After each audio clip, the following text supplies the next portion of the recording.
시간이 돼서 우리 다 같이 일어나셔서 찬양하도록 예배를 시작합니다.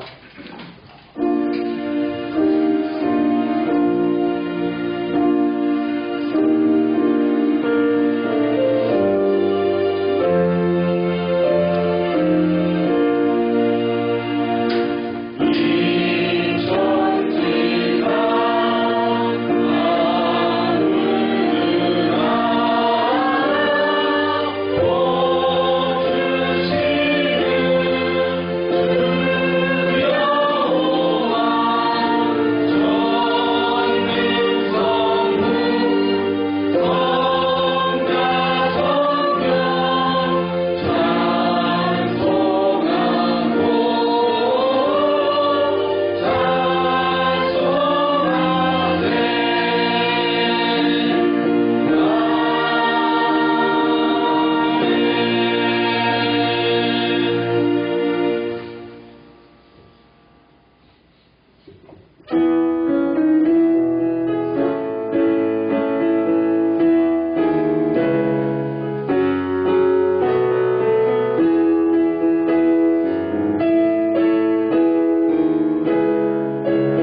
만일 다시 살아나지 못하셨으면 우리가 전파하는 것도 헛것이요 또 너희 믿음도 헛것이며 만일 그리스도 안에서 우리가 바라는 것이 다만 이 세상 삶뿐이면 모든 사람 가운데 우리가 더욱 불쌍한 자이리라.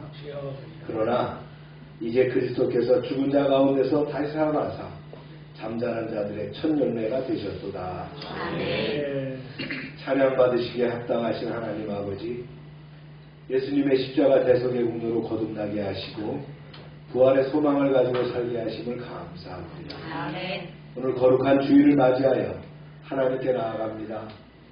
하늘문을 열어주시옵소서. 아멘. 열방교회 모든 지체들이 소망을 가지고 주님께서 허락하신 은사대로 사역을 감당하며 거룩하고 주인의 쓰심에 합당하며 모든 선한 일에 예비된 일꾼이 되게 하여 주시옵소서. 아멘. 이 시간 저희가 진정과 신령으로 입을 모아 찬양하게 하시고 생명의 폭포수 같은 하나님의 말씀으로 주님의 은혜를 체험하게 하시며 헌신을 결단하고 돌아가는 귀한 시간이 되게 역사하여 주시옵소서. 아멘. 이제 예배를 처음부터 끝까지 주님께서 주관하시고 홀로 영광 받으시기를 원하오며 예수님의 이름으로 기원하옵나이다. 아멘.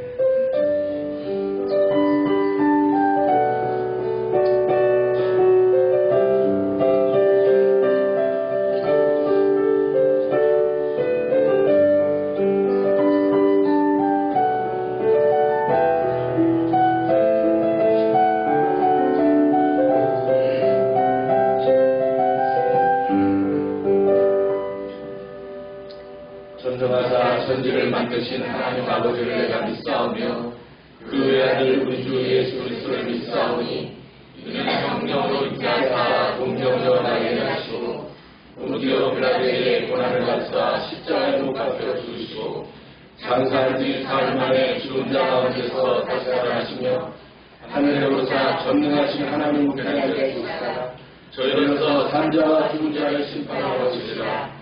성령을 믿사오며 거룩한 공예와 성도와 서로 통하는 것과 죄를 잘 주시는 것과 몸을 잘 사는 것과 영원히 사는 것을 믿사옵나이다. 아멘. 자리에 앉으시기 바랍니다.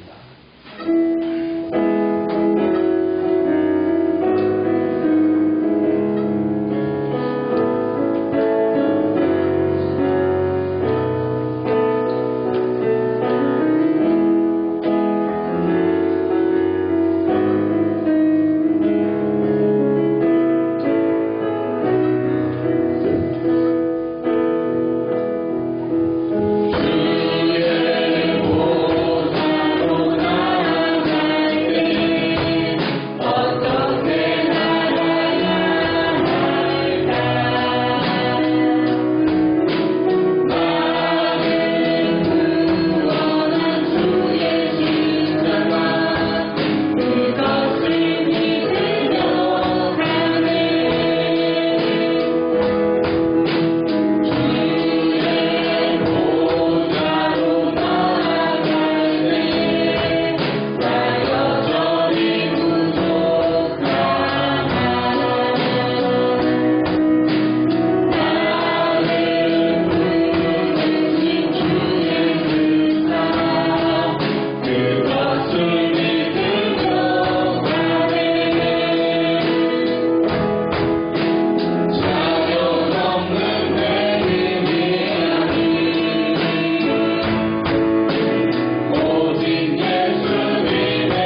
하나님의 꿈이 나의 비전이 되고 주의 성품이 나의 인격이 되고 성령님의 권능이 나의 능력이 되길 우리가 원하고 바라고 기도할 때에 그대로 이루어질 줄로 믿습니다.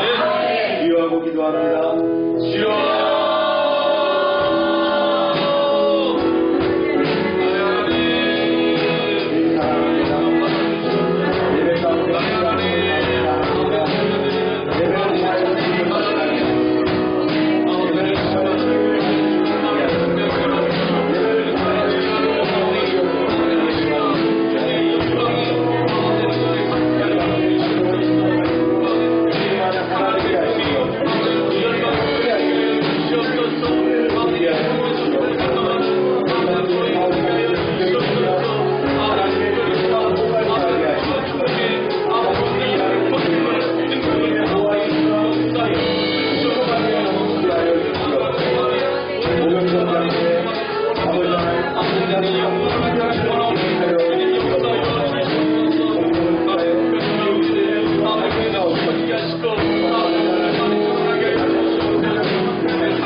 기도드리겠습니다. 사랑과 은혜가 넘치는 주님, 2월이 지나가고 3월을 맞이합니다.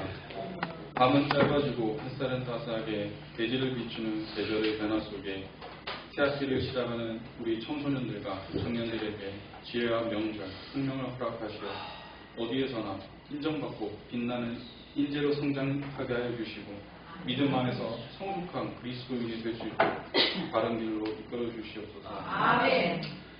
주님, 물질적으로 풍요와 기술의 발전은 우리의 삶을 편하게 만들었지만 지금 세상은 그 어느 때보다 불안과 혼란으로 가득합니다.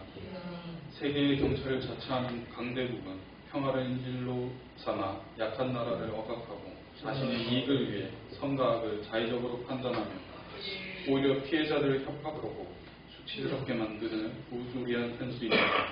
우리나라도 권력이라는 우상 앞에 정치인들은 사탄의 혀처럼 국민들을 분열시키고 미움을 조장하며 국민들이 서로 말로 상처를 입히는 안타까운 상황입니다. 우리는 명예와 성공을 쫓느라 주변의 어려운 이웃을 외면하고 앞으로 달려가고 있습니다. 선보다 악이 더 만연한 세상 속에서 도덕적 기준마저 흐려지고 있습니다. 이러한 혼탁한 세상 속에서 우리 열방교회 가족들은 옳고 그름, 선과 악을 분별해야 하는 순간마다 주님을 찾아 간절히 기도하며 나아가게 하여 주시옵소서. 아멘. 어떠한 어려움 속에서도 흔들리지 않는 굳건한 믿음을 허락해 주실 것을 믿습니다. 아멘. 주님, 우리 사랑하는 이광수 목사님을 위해 기도드립니다. 주님, 목사님께서 말씀을 전하실 때마다 성령의 감동과 깨달음을 허락하여 주시고 영육간의 강건함을 더하여 주시옵소서. 아멘. 세상의 모든 것을 주님께 온전히 드린 목사님을 통해 이루실 주님의 크고 놀라운 계획을 기대하며 어둠 속에서 빛을 발하는 등대와 같은 믿음의 지도자로 사용해 주실 것을 믿습니다. 아멘. 우리 열방교회가 이 시대에 선한 영향력을 미치는 교회, 믿음의 본이 되는 교회로 뚝 서서 지역사회와 대한민국을 밝히는 등불이 될 것을 믿습니다. 아멘. 주님, 사랑을 세상에 전하는 우리 열방교회가 될 것을 믿습니다. 아멘. 예수 그리스도 이름으로 기도드립니다. 아멘.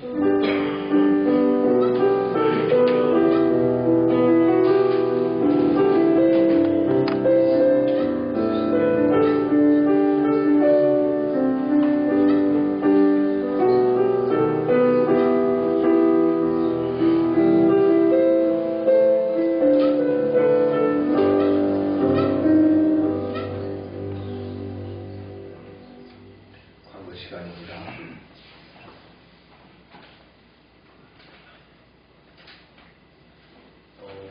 실시간 영상도 보내지만 영상을 또 편집한 것, 뭐 편집은 아닙니다. 찍은 것을 다시 이제 올려드리는데 꼭 제독하면서 말씀 공부하시기 바랍니다. 한 사람에게 매일 전도하는 것, 생활하는 것. 이것은 전도의 방법이 여러 가지죠. SNS 통해서, 전화를 통해서, 배너를 통해서 전도하시기 바랍니다. 생명의 삶 PT 열심히 해주시고요. 오늘 애차는 잔치국수와 딸기입니다. 서지혁 원래를 포함해서 프로그램을 나누면서 진행됩니다. 자카르타에 있는 소망의 집 박정관 선교사님께서 6월 20일부터 7월 10일까지 선교사님과 함께 21명, 그러니까 22명이 되겠죠. 한국 방문을 계획하고 준비하고 있습니다. 교회, 또 장애인 시설, 양로원, 학교, 도서관, 철책, 땅끝, 군부대, 문화체험 이런 것들을 좀 하고자 하는데 여기 아이들이 원주민 혹은 또 불우한 가정들의 아이들이거든요.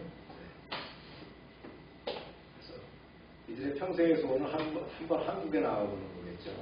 우리도 외국에 나가는 거 쉽지 않죠.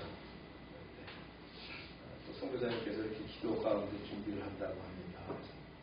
아이들 여권은 다 만들었대요. 근데 이제 비자와 항공권을 발급하겠다 해서 그걸 요청했습니다. 인도네시안들이 한국에 오는 데는 비자가 쉽지 않습니다. 여러 가지 증명이 돼야 되는데 그런 절차들이 필요한 것 같습니다. 최기동 선교사님은 이제 어제 통화를 했는데 사모님과 함께 사역 잘하고 계시고요. 또 학교 급식 계속하고 있고 미라클 선교회와 또 십자가 달아주기, 또 전등 밝히기 이런 사역들을 계속 추진하고 있다고 또 건강하시다고 들어왔습니다. 오늘 출산한 우리 옥선자매 나왔네요. 애기는 나은이는 집에 있습니까? 네. 지선자매 같이 나왔죠. 지선자매는 수원중앙침례교회에 출석한다고 들었습니다. 네. 옥선자매가 건강해 보여서 감사하고요. 네. 때가 되면 또 나은이 헌화식할 수 있도록 준비하겠습니다. 네. 말씀 읽습니다. 시작. 모든 것이 합력하여 선을 이루느니라. 시작. 시험으로 따라서 손에 들어가오니 생각과 다르고 또 우리를 하던 것은 생각과 함께 웃지 않고 남편의 상승대로 보였더라. 그때야 성경을 먼저 갔던 다른 자도 그런가 보고 믿더라. 그들은 성경의 그가 진짜 가운데서 자주 살아나리라는 말씀을 아직 알지 못하더라. 네. 손바닥에게 여자가 어떻게 알려오느냐. 사람들이 내 기름을 묻다가 어디 두었는지 내가 알지 못합니다. 이 말을 하고 뒤로 뛰어 예수께서 서 계신 것을 보았으나 예수인 줄을 알지 못하더라. 예수께서 이르시되 여자여 어찌하여 울며 누구를 찾느냐 하시니 마리아는 그가 동산직인 줄 알고 이르되 주여 당신이 옮겼거든 어디 두었는지 내게 이르소서. 그리하면 내가 가져가리이다. 기도합니다. 하나님 말씀 가운데 함께 하셔서 또 우리가 오늘 부활의 축복을 배우게 하시고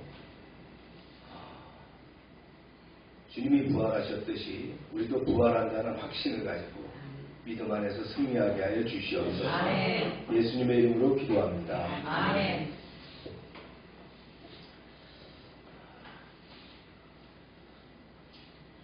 예수님의 시신이 아리마다 요셉의 새 무덤에 무사히 안치됐습니다. 그리고 해가 저물었고 안식일이 되었습니다. 안식일은 무슨 요일이죠?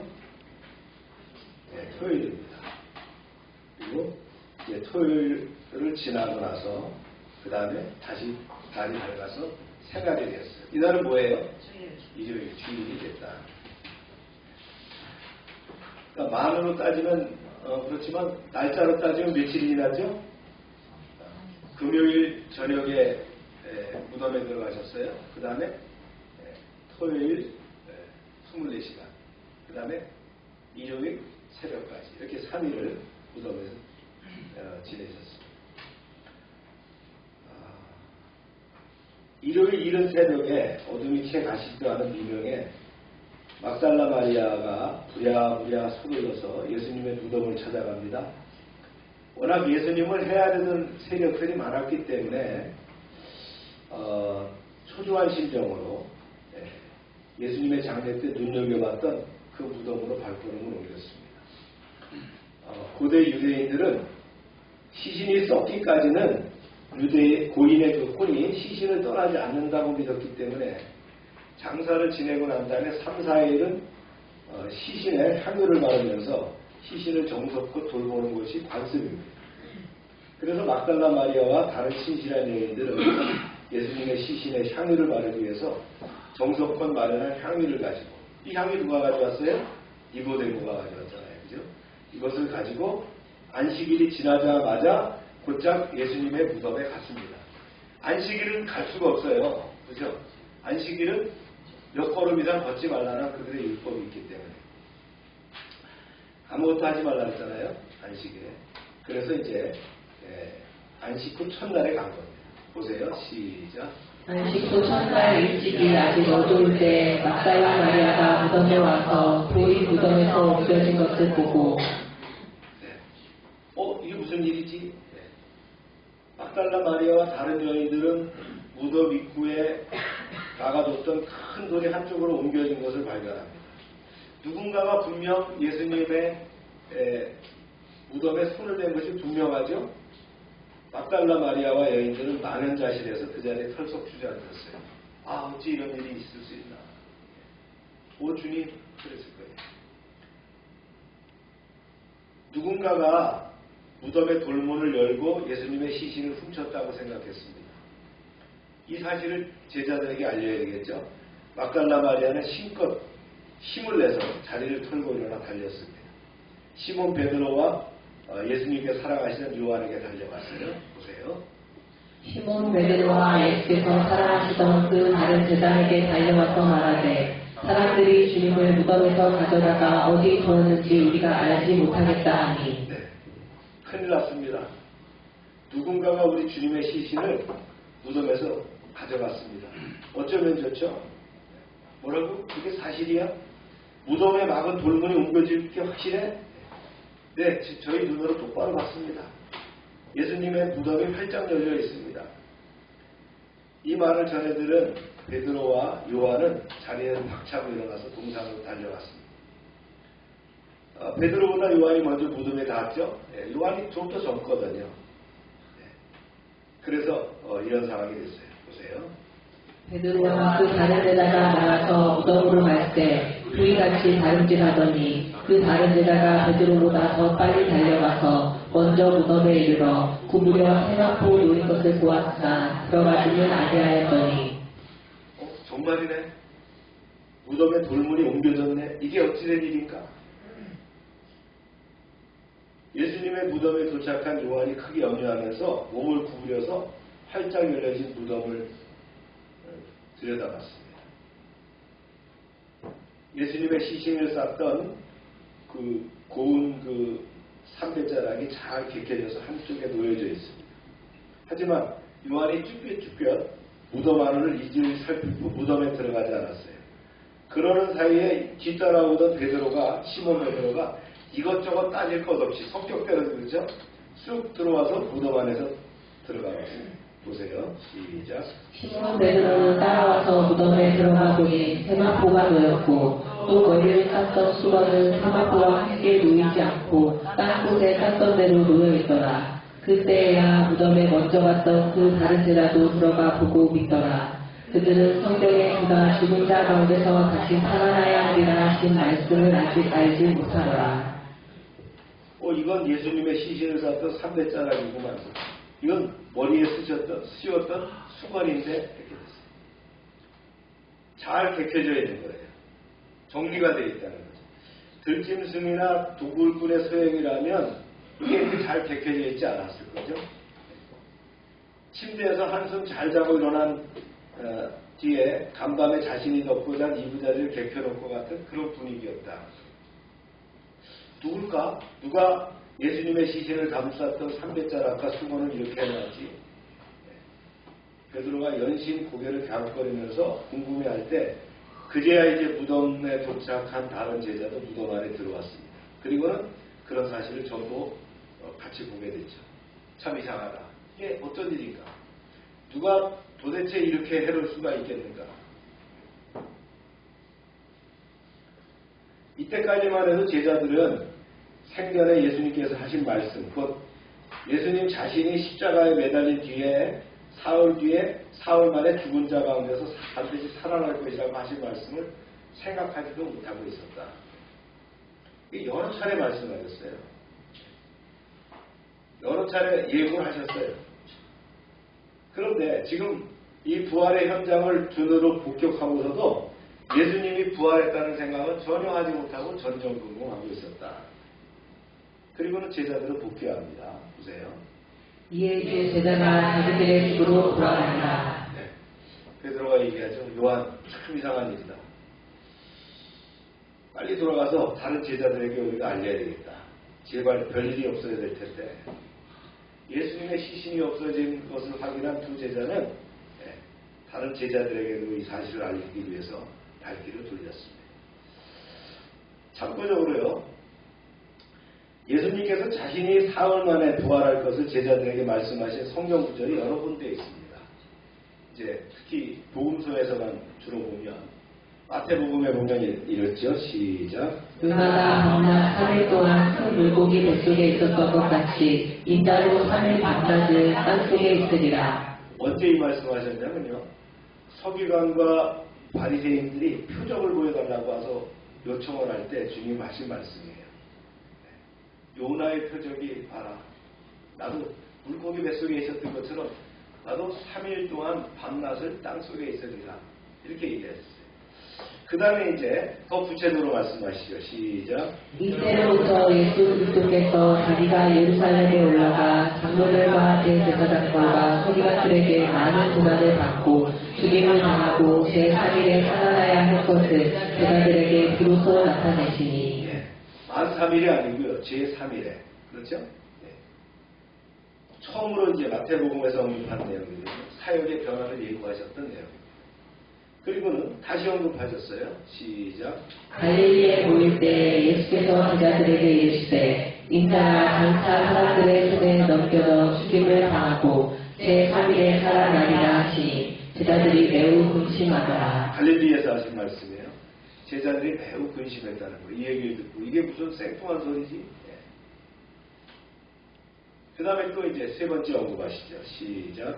그러나 우리가 예루살렘으로 올라가 노니 인자가 대제사장들과 서기관들에게 넘겨지매 그들이 죽이기로 결의하고 이방인들에게 넘겨주어 그를 조롱하며 채찍질하며 십자가에 못 박게 할 것이나 제3일에 살아나리라 하시니라. 그렇죠? 어디에 못 박힌다고요? 십자가에 못 박힌다고까지 얘기하셨어요. 더 구체화됐죠. 어떻게 한다 그랬어요? 조롱당한다. 이런 것까지 그대로 다 말씀하시는 내용들이 그냥 나옵니다. 조롱당하고 채찍질당하고 십자가에 못 박히실 것이다. 자, 머리 나쁜 사람들도요, 이렇게 몇 번 들으면 어떻게 돼요? 다 알터인데 제자들은 뒷등으로 들었다. 대충. 왜냐하면 경험해보지 않은 사실이잖아요. 또 자기들이 생각하는 예수님은 어떻게 한다 그랬어요?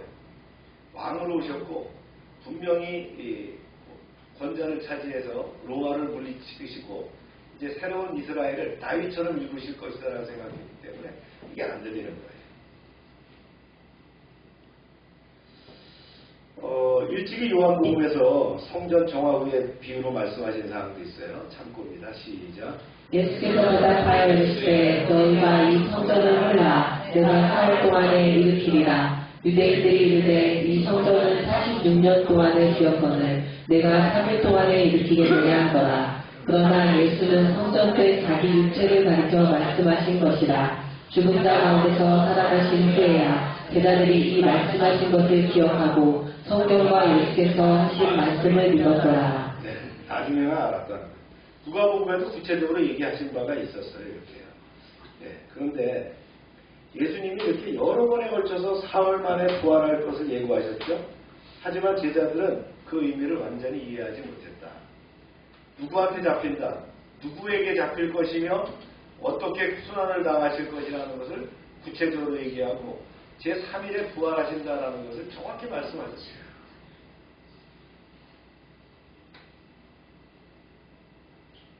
두 제자가 이제 무덤을 떠나서 자기 집으로 돌아간 뒤에 막달라 마리아는 서럽게 울었습니다. 눈물을 펑펑 흘렸어요. 왜 그랬을까요? 그녀는 7 귀신 들려서 고통받았던 여인이죠. 근데 주님을 만나서 치료를 받고 기적적으로 주님을 따라다니면서 너무나 기쁨의 사역을 했던 여인이에요. 매일매일 참 춤추는 기쁨으로 살았는데 예수님이 십자가에 못 박혀 죽으시고 또 시신조차도 찾지 못하는 그런 상황이 되니까 너무나 서러웠어요. 너무나 슬프게 울다가 뭔가 느낌이 있어서 몸을 구부려서 무덤을 들여다봤어요. 네, 보게 됐어요. 보세요. 시작. 마리아는 무덤 밖에 서서 울고 있더니 울면서 구부려 무덤 안을 들여다보니 우리가 지난 시간에도 배웠지만 예수님의 무덤, 아리마대 요셉이 자기 무덤으로 판 것을 예수님께 제공해 드렸죠. 그 무덤은 부자의 무덤이에요. 일반인들은요, 땅 파기 힘드니까 그냥 돌로다가 이렇게 돌무덤을 쌓아놓거나 또 대충 파갖고 묻거나 그런 수준이고, 부자들만 그래도 사람들을 시켜서 석회석에 그 돌무덤을 만들어가지고 했는데, 거기는 사람이 들어가 볼 수 있을 정도로, 들어가 설 수 있을 정도의 크기가 된 그런 무덤이거든요. 들여다봤어요. 그랬더니 뭐가 있었어요? 이런 일이 있었어요. 시작. 흰옷 입은 두 천사가 예수의 시신에 이어선 곳에 하나는 머리편에 하나는 발편에 앉았더라. 그 전에 베드로와 요한은 못 봤어요. 안 보였어요. 천사들이. 그런데 천사가 앉아있는 거예요. 이게 웬일인가? 천사 하나는 예수님의 머리 쪽에, 또 하나는 발 쪽에 이렇게 앉았더라.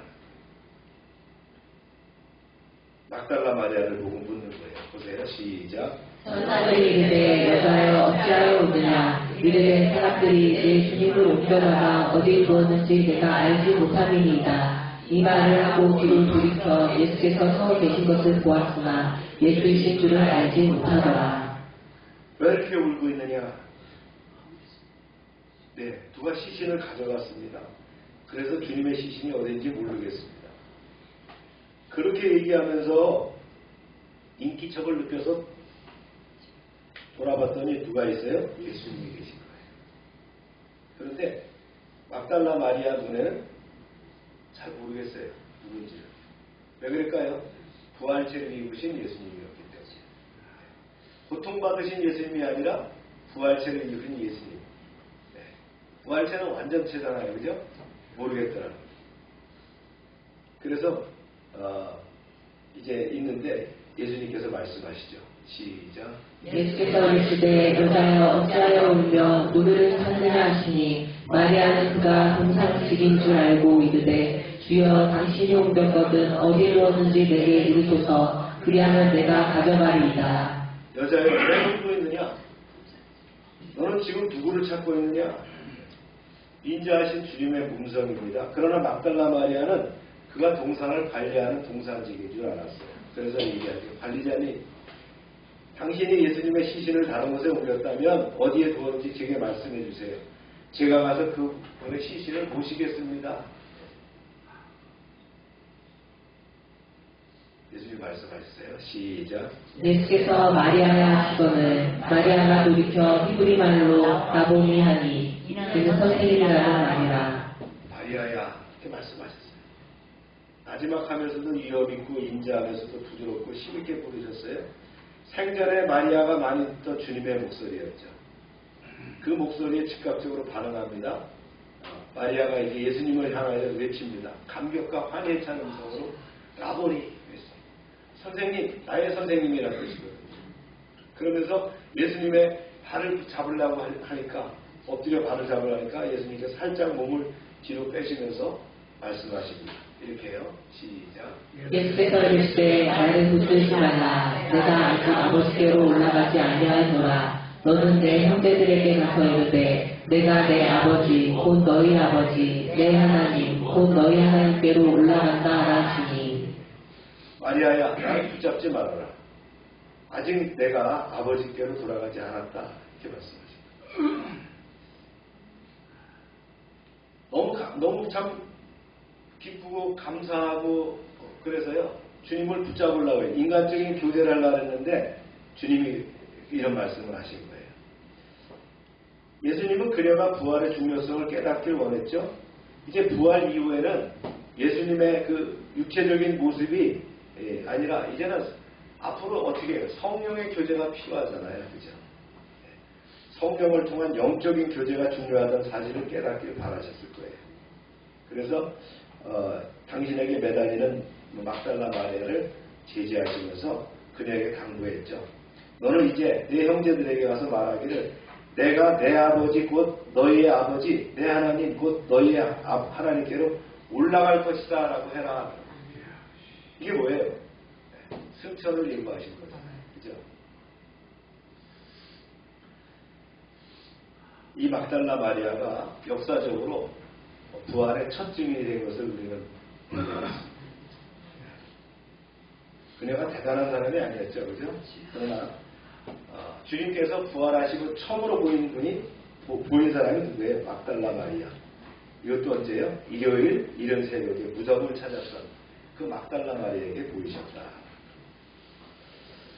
보세요. 막달라 마리아를 시작. 막달라 마리아가 가서 제자들에게 내가 주를 보았다 하고 또 주께서 자기에게 이렇게 말씀하셨다 이르니라. 내가 부활하신 주님을 봤어요. 주님은 다시 살아나셨어요. 믿겠어요? 안 믿겠어요? 뭐 예수님이 부활하셨다고 죽었던 사람이 어찌 살아날 수 있지? 혹시 마리아가 환영을 본 게 아니야?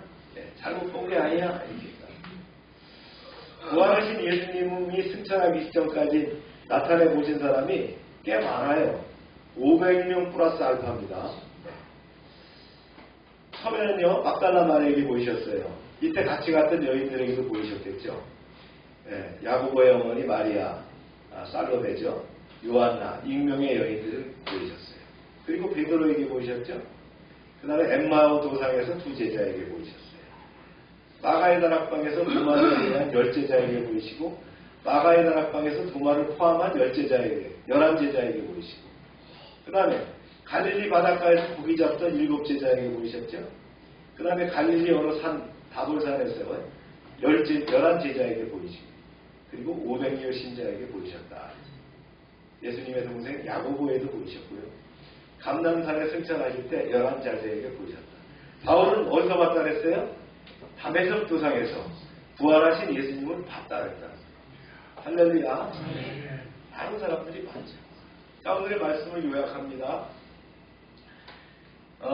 우리가 이제 이전까지 19장까지는 예수님의 메시아 되심과 그런데도 유대인들이 그 사실을 믿지 아니하고 예수님을 결국 십자가에 못 박아 죽이는 과정을 살펴봤고요. 여기서부터는 역사상 초유의 사건이 언급됩니다. 즉 예수님의 십자가 고난과 죽음을 소개한 앞장에 의해서 백미라고 할 수 있는 영광스러운 부활의 사건을 소개하고 있다.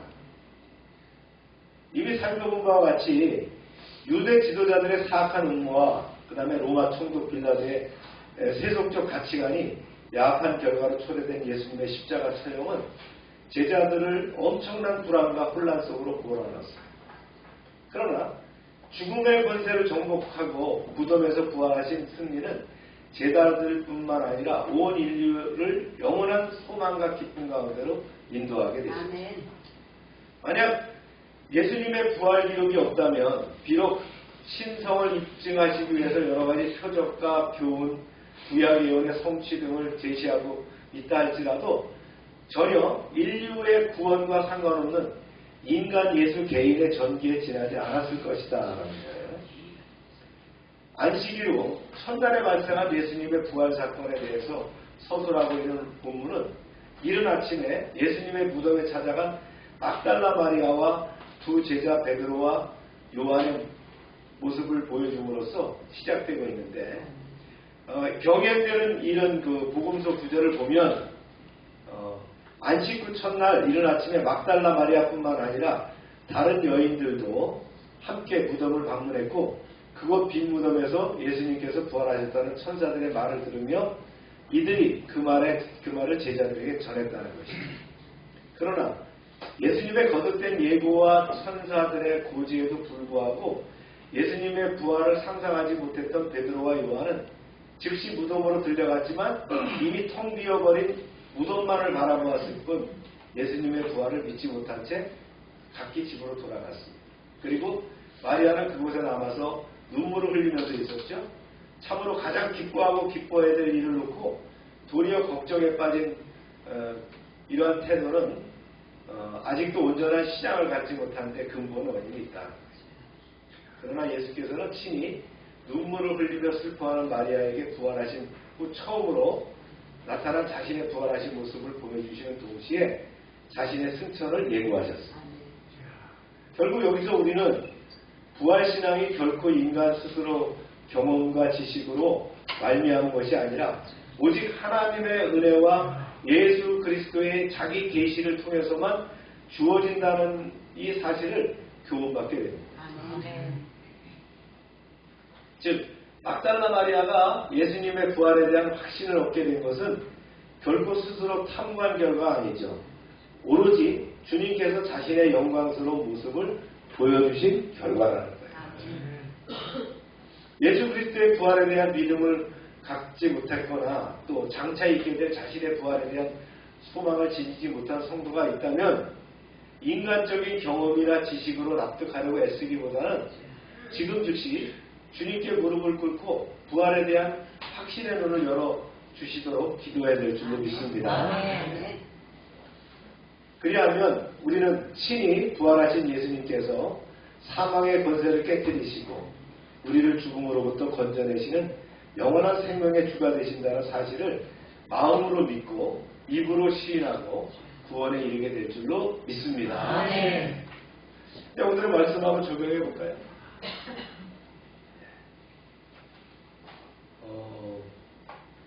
요한복음 20장은 예수님의 부활 사건을 생생하게 전해주거든요. 특히 이제 오늘 배운 18절까지는 막달라 마리아가 이제 무덤에 찾아가서 부활을 처음으로 목격하고 주님을 만나는 그 기쁨의 장면을 담고 있습니다. 이를 통해서 우리가 부활의 의미와 신앙의 본질을 깊이 묵상할 수 있는데 첫 번째가 뭐냐면요. 부활의 증거를 만나면 이로 인해서 절망에서 소망으로 바뀐다는 거예요. 막달라 마리아가 안식 후 첫날 주일이죠. 일요일날 이른 새벽에 어둠이 가시기 전에 무덤을 찾아갔어요. 거기서 돌이 굴려져 있는 빈 무덤을 발견합니다. 이것을 이제 베드로와 요한에게 알렸고요. 그 무덤을 확인하기 위해서 그들이 왔어요. 그리고는 어떻게 했다고요? 이렇게 했어요. 시작. 그때야 무덤을 먼저 갔던 그 다른 제자도 그러나 보고 믿더라. 그렇습니다. 부활의 첫 증거는 뭐예요? 무덤이 비어있다는 거죠. 시신이 없어졌다는 것. 단순한 절도 사건이 아니라 부활을 의미하는 중요한 것이 뭐예요? 바로 빈 무덤이다. 요한은 무덤 안을 보고서 믿었다라고 기록했어요. 우리도 역시 마찬가지입니다. 부활의 증거를 통해서 믿음을 새롭게 해야 될 줄로 믿습니다. 두 번째 증거는 성경대로 이루어졌다는 거예요. 즉 말씀대로 이루어졌다는 거예요. 주님이 말씀하셨던 대로 구약에 기록된 대로 부활이 이루어졌다는 거예요. 그러나 이제 그들은 직접 부활을 목격하게 되죠. 성경대로 말씀하셨고 또 주님이 말씀하셨던 그 부활을 직접 목격하게 됐다는 거예요. 빈 무덤을 보고 절망하고 슬픔에 빠졌던 막달라 마리아. 그러나 그것이 뭡니까? 절망이 곧 희망이, 소망이 되었다는 거죠. 제자들도 처음에는 혼란스러웠어요. 그러나 믿음이 회복되면서 절망이 소망으로 바뀔 수 있었다. 우리 인생도 마찬가지입니다. 절망의 순간을 만나게 되죠. 그때 우리는 예수님의 부활을 기억해야 될 줄로 믿습니다. 절망은 끝이 아니라 뭐예요? 하나님의 소망의 시작이라. 여러분 이 땅에 살면서 절망하십니까?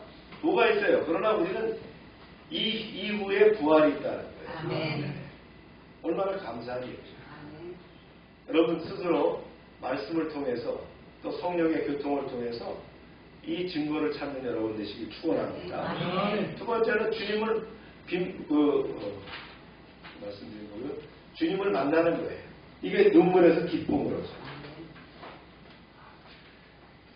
영적인 눈이 닫혀 있으니까 주님을 못 알아봤어요. 처음에. 주님 말씀하시죠. 시작. 예수께서 마리아의 손을 마리아가 돌이켜 히브리 말로 아보니 하니 마리아야 부르시니까 라보니 선생님하고 외쳤습니다. 주님은 우리의 이름을 부르시면서 친밀히 다가오시죠. 그 이름 부르심을 들을 때 우리는 비로소 주님을 깊이 체험할 수 있습니다. 예수님이 그녀의 이름을 부르는 그 순간에 우리의 눈이 열렸어요. 그녀의 눈이 열렸어요. 마리아야 하는 그 한마디가 그녀의 마음은 완전히 바뀌었다는 거예요. 그래서 슬픔이 기쁨으로 바뀌게 됐죠. 절망이 희망으로 바뀌게 됐어요. 사랑하는 여러분, 우리도 부활하신 주님을 만나야 될 줄로 믿습니다. 그리고 그분의 음성을 들어야 돼요. 우리의 삶 속에, 삶의 문제 속에서 성령이 함께 하실 때에 어떻게 됩니까? 우리가 뭘로 바뀌게 돼요? 눈물이 기쁨으로 바뀌게 되는 은혜의 역사를 이룬다. 할렐루야. 우리는 2000년으로 돌아가서 주님을 만날 수가 없어요. 우리는 살고 있는 이 시간, 지금 내 속에 거하시는 성령을 통해서 주님을 만날 수가 있습니다. 우리가 기도할 때에, 우리가 주님을 부르짖을 때에 응답하실 뿐만 아니라 그분이 위로하시고 격려하심을 믿으십니까? 주님이 때때로 우리의 이름을 부르십니다. 경미야, 힘들어하지 마. 내가 너와 함께하고 있어. 주님의 음성을 듣는 여러분 되시길 바랍니다. 그래서 주님은 늘 성령을 강조하시면서 성령을 통해서 함께 하시겠다고 말씀하셨습니다. 세 번째는요, 부활의 소식, 기쁨의 소식을 전하는, 이제 머뭇거림에서 사명으로 바뀌게 됐다. 주님 마리아에게 얘기했죠. 나를 붙들지 마라. 내가 아직 아버지께로 올라가지 아니하였노라. 그들은 이제 제자들에게 가서 이 기쁜 소식을 전했습니다. 부활의 첫 증인이 되었죠. 보세요. 시작. 막달라 마리아가 가서 제자들에게 내가 주를 보았다 하고 또 주께서 자기에게 이렇게 말씀하셨다 이르니라.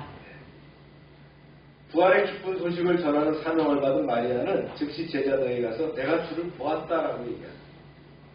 증거했죠. 부활의 기쁨을 경험한 사람은 가만히 있을 수가 없어요. 우리도 마찬가지예요. 우리가 받은 이 복음을 어떻게 해야 돼요? 세상에 전하는 것이다. 특히 뭘 전해야 되겠어요? 십자가 사랑도 전해야 되고요. 부활의 이 신앙도 전해야 될 줄로 믿습니다. 예수님을 만난 마리아는 예수님을 꼭 붙잡고 싶었지만 예수님은 그녀에게 뭘 줬죠? 사명을 주셨어요. 부활의 기쁨을 경험한 사람은 더 이상 그 자리에 머물러 있을 수 없습니다. 마리아는 즉시 제자들에게 가서 부활을 증거했습니다. 우리도 마찬가지입니다. 부활의 증인이 되어야 할 줄로 믿습니다. 아멘. 부활의 기쁨을 경험했다면 우리는 이 소식을 전해야 됩니다. 예수님의 부활은 곧 우리의 사명이 된다는 거예요. 그렇습니다. 주님의 부활은 절망이 소망으로 바뀌는 사건이었어요. 기쁨이 눈물로 바뀌고요. 머뭇거림이 사명으로 바뀌게 됩니다. 예수님의 이 부활은 단순히 과거의 사건이 아닙니다. 2000년 전에 있었던 단회적인 사건이 아니라는 거예요. 우리에게도 이 부활이 있다는 것을 주님 말씀하셨죠? 바울은 강조했어요. 뭐라고 강조했어요? 만일 죽은 자의 부활이 없으면 그리스도도 다시 살아나지 않을 것이다. 죽은 자의 부활이 있다는 거예요. 우리에게도 그런 산 소망이 있다는 거예요.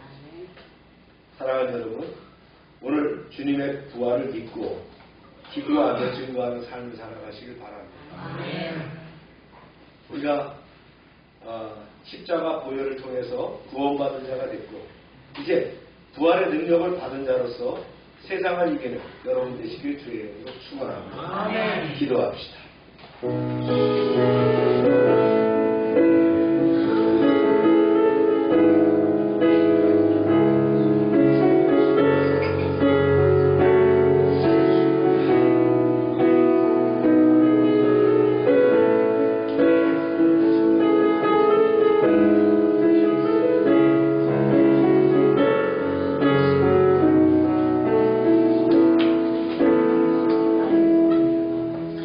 참 좋으신 하나님, 3월 둘째 주일을 맞아 예배드리게 하심을 감사합니다.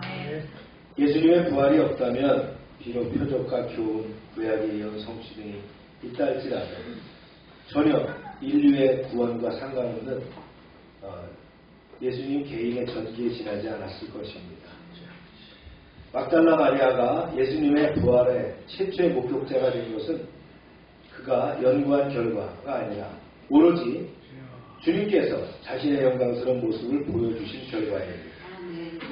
우리는 친히 무덤에서 부활하신 예수님께서 사망 권세를 깨뜨리시고 우리를 죽음으로부터 건져내시는 영원한 생명의 주가 되신다는 사실을 마음으로 믿고 입으로 시인해서 구원에 이르게 될 줄로 믿습니다. 빈 무덤은 절망의 끝이 아니라 소망의 시작이었습니다. 제자들도 처음에는 혼란스러웠지만 믿음이 회복되면서 절망이 소망으로 바뀌었습니다.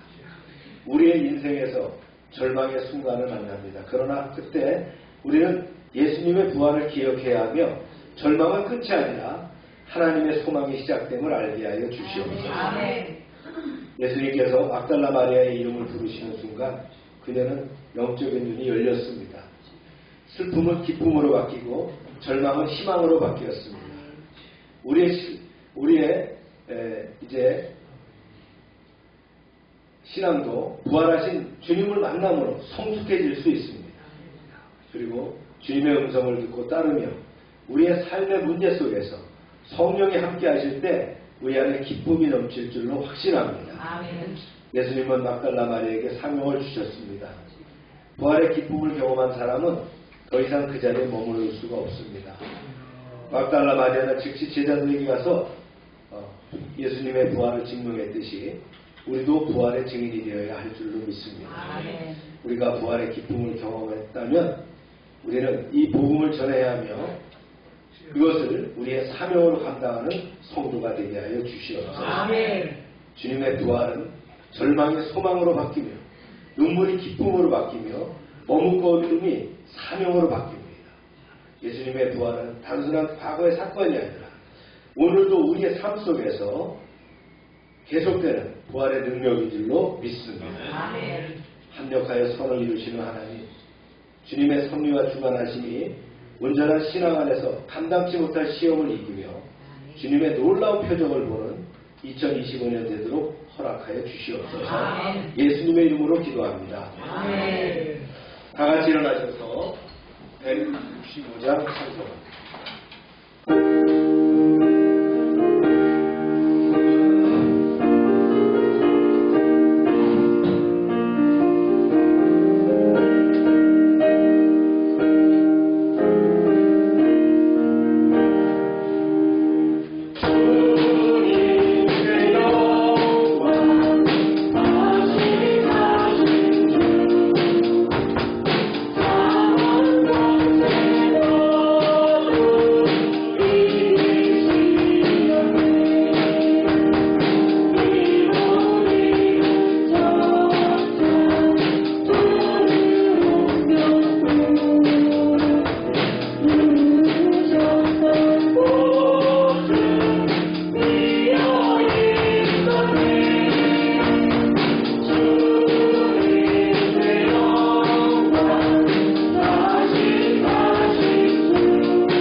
주님, 이 시간 치료를 위해서 기도합니다.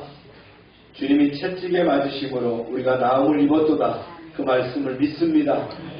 이 시간 나의 병든 몸과 지친 마음을 가지고 나왔사오니 찬송 대신 여호와여 나를 고쳐주시옵소서. 그리하면 내가 낫겠나이다. 예수 이름으로 명령하노니 모든 질병은 떠나갈지어다. 병의 근원은 마르고 깨끗하게 될지어다.